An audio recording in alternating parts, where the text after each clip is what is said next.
I teach my clients empowering techniques that enable them to grow up and mature so you don't have to be so reliant on others to regulate you.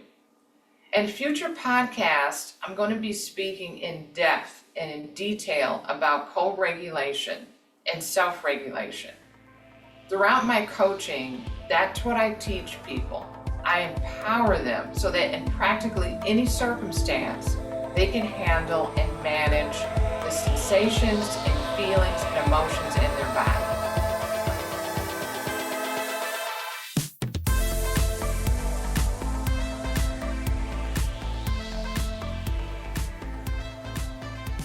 Welcome to the Butterfly Event Podcast. Have you ever found yourself reaching for food, a glass of wine, or your phone to scroll through social media to kind of deal and escape your emotions, to cope? Do you feel like anxiety and depression, like they're just taking over and calling the shots? Then this is definitely the podcast for you. I'm your host, Heather Hewett, published author and board certified traditional naturopath and board certified clinical nutritionist. I have 21 years experience of health and life coaching. I've transformed my own life by losing 100 pounds, and I know firsthand the challenges that arise when trying to navigate the ups and downs of mental and emotional well-being. In each episode, I look forward to taking you on a journey toward emotional fitness. I'm going to share powerful insights and effective tools rooted in emotional intelligence and behavior change.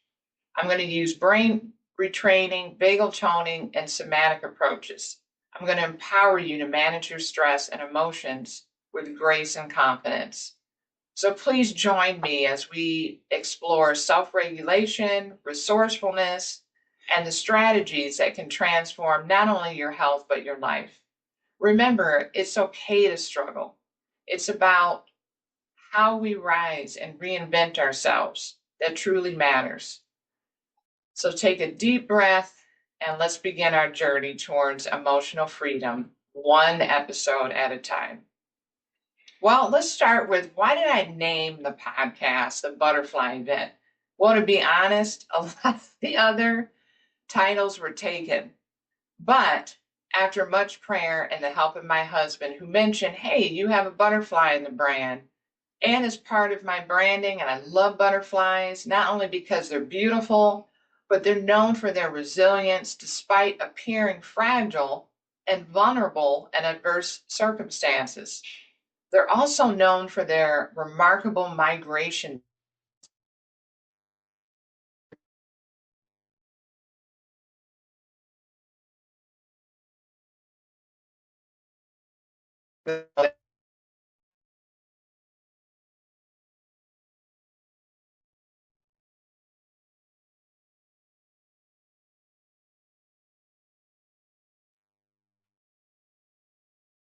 Interdependent, fragility, beauty, and diversity. This symbol represents what I've gone through, what my business is about, and my podcast, because I'm a transformational coach. And the butterfly is the perfect symbol for a human's spiritual, emotional, mental, and physical changes. So I thought about starting with who I am and how my transformation happened. I mean, think about it, or at least I thought about this. How can I trust a complete stranger? How can anyone trust a complete stranger? So get to know me and my health journey. So let's start with that question. Who am I? Well, for starters, in my coaching, when I work with clients, I do a lot of identity work. Identity is very powerful because how we show up in the world makes a huge impact. So starting with the superficial identities that I have, I'm a board certified traditional naturopath, board certified clinical nutritionist. I have a degree and certification in both, as well as a holistic health and life coach. I'm also an author. I am a wife, mother, and now grandmother. I have 21 years of experience in the holistic health and wellness community. I've worked with hundreds of clients over the years. I've learned so much. I've also lost 100 pounds and kept it off. I'm a fitness enthusiast. I have a story to tell. I just want you to get to know me a little bit, and I hope you can relate to what I share. So let's start with this. Ever since I was very young, I always felt different somehow. And of course, teachers, doctors, and people telling me I was kind of different didn't help, or I was too sensitive made me feel that way. And I did realize over time that I do have a highly sensitive body, and especially when it came to handling food, I felt different. I was sensitive to medications and supplements as well. But growing up, I remember being at my friend's home when it was time to eat. I would always eat more than my friends and even their dad. I felt very embarrassed about this. I felt a lot of shame around it. And as an example, when we would get together, we'd play games, I would still be obsessed and thinking about food. Even after we ate, I would still be thinking about food. I remember being at my grandparents' house and my grandma made us pancakes. My cousin would eat half of a pancake. My sister would eat one pancake, and I would eat anywhere from 22 to 23 pancakes. Now, these weren't full-size pancakes, but still, nonetheless, and also, my sister, I was 4 years older than her, maybe 6 years older than my cousin, but still, I ate all those pancakes. And there was a box of Twinkies around. If they were around, I would eat the whole box if I was allowed. Then, when I was with friends, the same age as me, for instance, I recall in particular one particular snack, double stuffed Oreos. They would have one or two. And of course, I would have several. I would have two handfuls. And if I could sneak more out of the package, I would. If I could eat the whole package, I would. It was very embarrassing and shameful. I hated eating around people, but I was obsessed so much I would eat.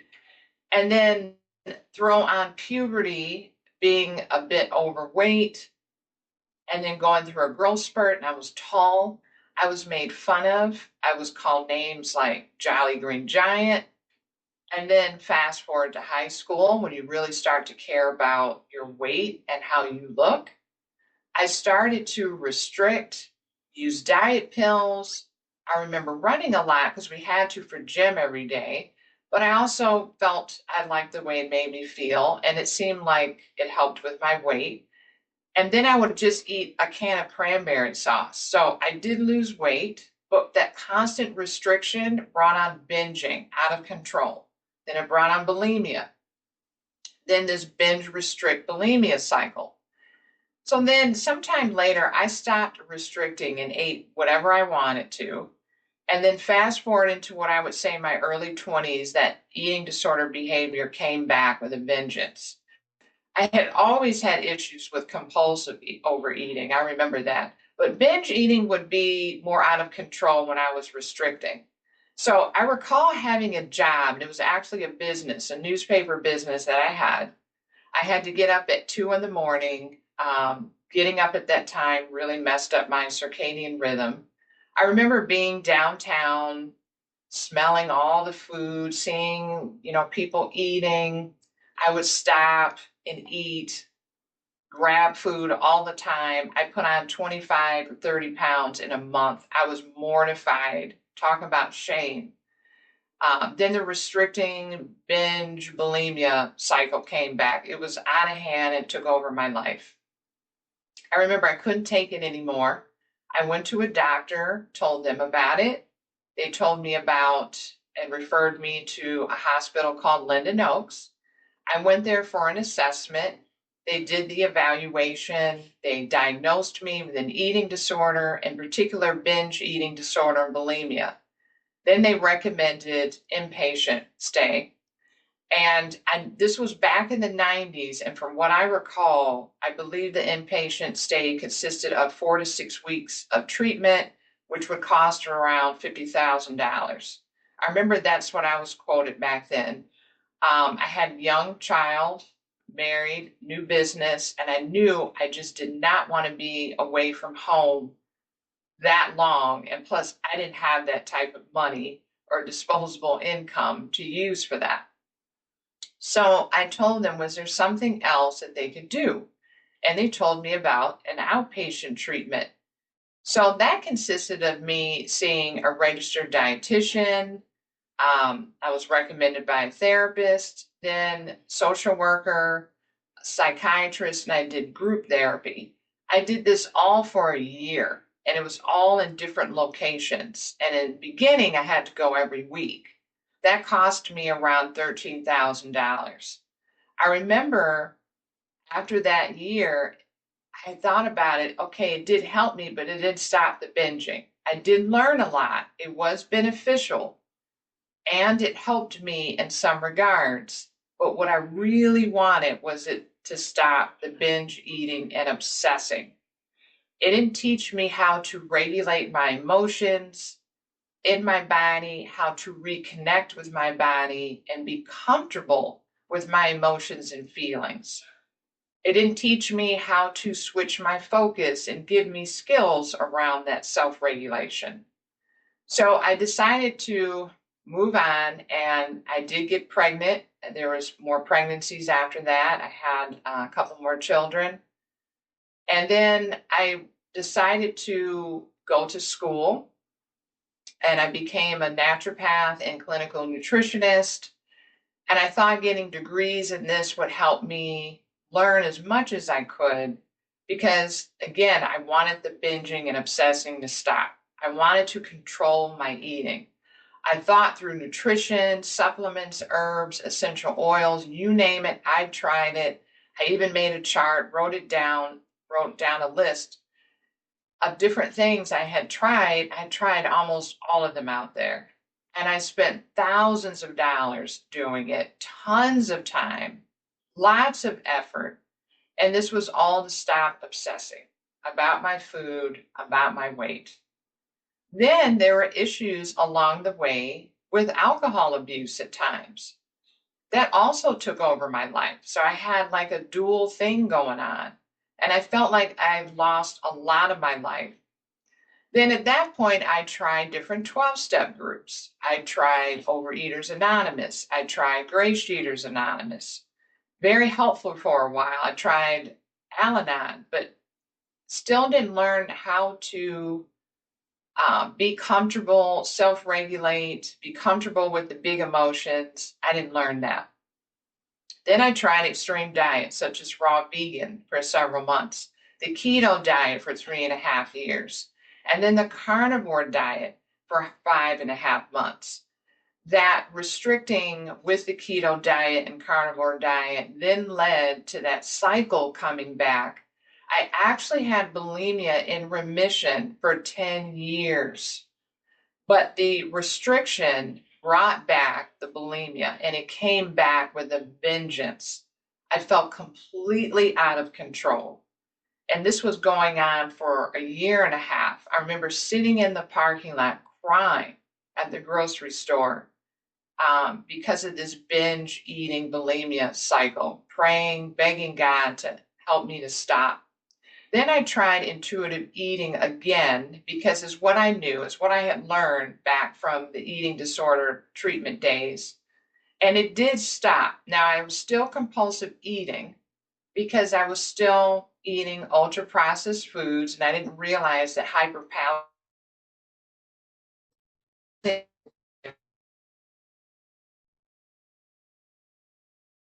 I was still obsessing. So I prayed really intensely and I came across a group on Facebook. This food addiction group was led by Dr. Joan Iflin, and it was a compassionate group. It's based on science, and I joined the group and really immersed myself into the program. The binging stopped, the compulsive overeating stopped, the bulimia stopped, and it was put into remission. I learned about a really important scientific concept called mirror neurons. Now, we have neurons in our brain, and mirror neurons are in our brain and run our brain, and they're like called the copycat neurons. I learned this concept from Dr. Joan Ifland. When we're babies and toddlers, this is how we learn to do things, by copying. Mirror neurons influence the way we learn and live our lives. As a matter of fact, the research shows that the 5 people that we spend the most time around, we copy them. So before the group, I was around people that were eating a lot of ultra-processed foods, and I didn't understand the concept of ultra-processed foods and how hyperpalatable they are and how that exasperates, especially sensitive people, and influences the overeating drive because it's high in sugar, fat, salt, and other chemicals. Being part of that recovery group or part of that tribe really helped me. And we worked on skill building and emotional regulation. I learned over 149 skills. I know because I documented it in a document. I actually was a director of a few different programs there. The group is definitely for people that need that extra support and help, and they want that science. And they also focus on eliminating those hyperpalatable ultra-processed foods. But then after being there for 4 years, working there and being part of the recovery group, God directed me to leave. And I left that group and went over to another brilliant recovery group led by Paige Alexander and Jamie Reno. It's a wonderful recovery group. I highly recommend it for any level of recovery. I worked there as a leader, and then I felt like I acquired more skills that could help me to be able to better my recovery and even be a better coach. Then God directed me to move on, and I went to the Reframe app recovery group for alcohol. They have the #1 app for alcohol in the App Store, over 100,000 members. We had many wonderful coaches that I worked with. The app is all about skill building. It's one of the most fantastic apps that I've seen. And as I mentioned, I worked there as a health and life coach. I worked with probably the most amazing coaches I've ever worked with. Many of them are licensed health professionals, and I learned so much from them. Highly skilled, wonderful people.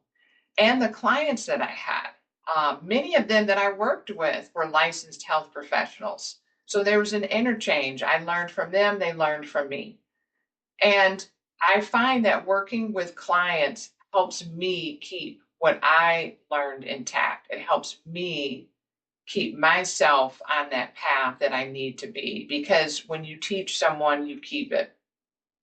So some of my favorite instruments that have helped me, or tools, stay balanced and regulated are prayer and spirituality, reliance on God, and the work that I've done in my faith organization.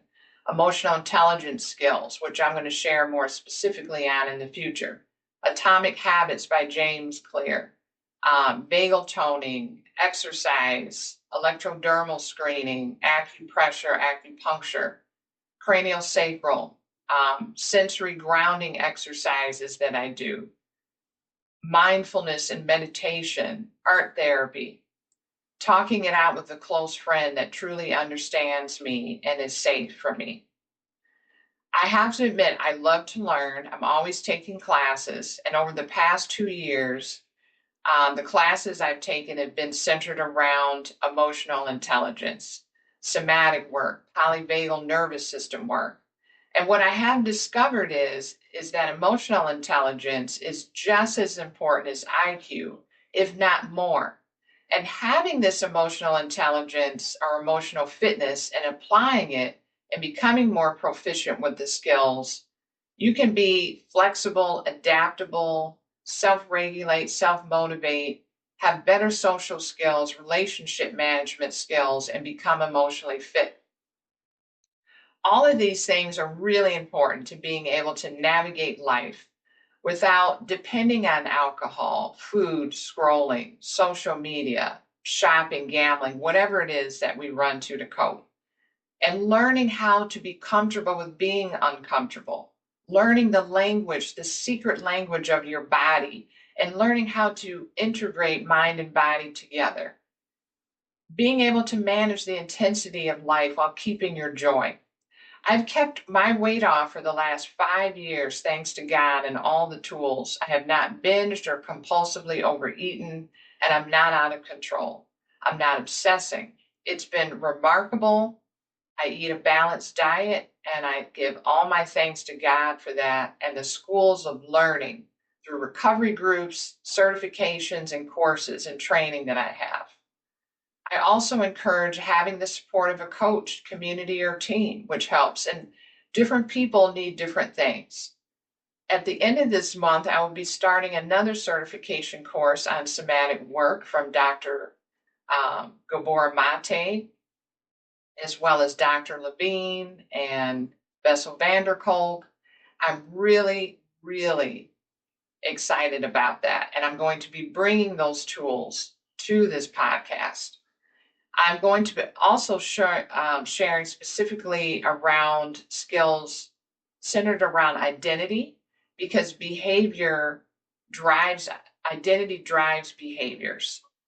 I'm going to be teaching skill development and somatic body work, co-regulation, self-regulation.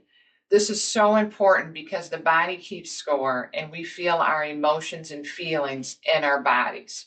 And when you can't control your patterns of thoughts and emotions, you won't be able to successfully co-regulate and self-regulate. We have feelings and sensations that are in our body, and being able to manage our nervous system is very important. Many people teach a top-down approach, meaning they focus solely on the brain, and they use cognitive therapy or talk therapy. This happens a lot in recovery groups. This approach is used. It's important, but it focuses on how the mind interprets information, and it's a logic-based approach. It uses the frontal lobe in the brain. This assumes that the thinking centers in the brain can activate cognitive controls to adjust the feeling center in the brain. But for an imbalanced, unbalanced, or dysregulated body or nervous system, or if someone's caught in a PTSD or trauma cycle, this is a less effective approach and can make things feel or appear worse. This happened to me when I was going to therapy for many years. And on the way home after sessions, I would binge. I would stop at different drive-throughs or stores. I was so triggered, and I didn't know how to manage those big sensations in my body. Cognitive behavioral therapy and dialectical behavior therapy both have their place, but it didn't teach me how to integrate, how to listen to the secret language of my body. So I was put into that sympathetic nervous system. I was activated. I was that flight, fright, fight response. The bottom-up approach begins with connecting with your body, acquiring information from your body's sensation. This approach accepts that feelings or even body sensations happen first. These responses occur when our body feels unsafe. I like to call it a life-saving stress response. It incorporates dual awareness, thinking and feeling that's necessary for healing. Because in order to heal and regulate, we need to feel safe. We need to learn how to feel safe in our bodies first. And the bottom-up approach integrates the whole brain, right, left, top, and bottom. Integration is key to healthy emotion regulation. In my program, I like to use the top-down and bottom-up approach, skill building. I use a lot of somatic work, such as vagal toning, mindfulness activities, meditations, body awareness, deep breathing, just to name a few, and coming soon, expressive art therapy. We need to learn both of these methods. Then we need to be able to determine and distinguish when we need these skills, which is a skill all of them in itself. Learning how to trust yourself and using these skills is what makes all the difference. Then when you're part of an empowering community where you feel you can exist and live without depending on others to co-regulate you all the time is important. I teach my clients empowering techniques that enable them to grow up and mature so you don't have to be so reliant on others to regulate you. In future podcasts, I'm going to be speaking in depth and in detail about co-regulation and self-regulation. Throughout my coaching, that's what I teach people. I empower them so that in practically any circumstance, they can handle and manage the sensations and feelings and emotions in their body. I'm going to be teaching you, starting with the basics of emotional intelligence and these future podcasts coming up, what that is and how you can use that in your life and how you can become proficient in using these tools. In future episodes, I will also share experiences and stories, along with interviewing amazing people. And in the next episode, I'm going to get into what emotional intelligence is and why it's so important for managing emotions and stress. Thank you so much for listening to my story. I really hope it resonated with you. I really appreciate your attention and tuning in today. I had an incredible time sharing my story of transformation and the journey of just my journey overall and how it shaped me and who I am. We explored some effective strategies like eliminating ultra-processed foods, tapping into support groups, and mastering self-regulation through both top-down and bottom-up approaches. As I wrap this up, I truly hope you found today's episode enjoyable and enlightening. If it resonated with you, I'd be so grateful if you could take a moment to review the podcast, follow me on social media, and subscribe to my YouTube channel. Your support makes all the difference. And don't keep the love to yourself. Please share this podcast with others who might benefit from our discussion. Remember to embrace the change, discover the beauty of transformation, and embrace your inner butterfly. Thank you for joining me on this journey. Until next time.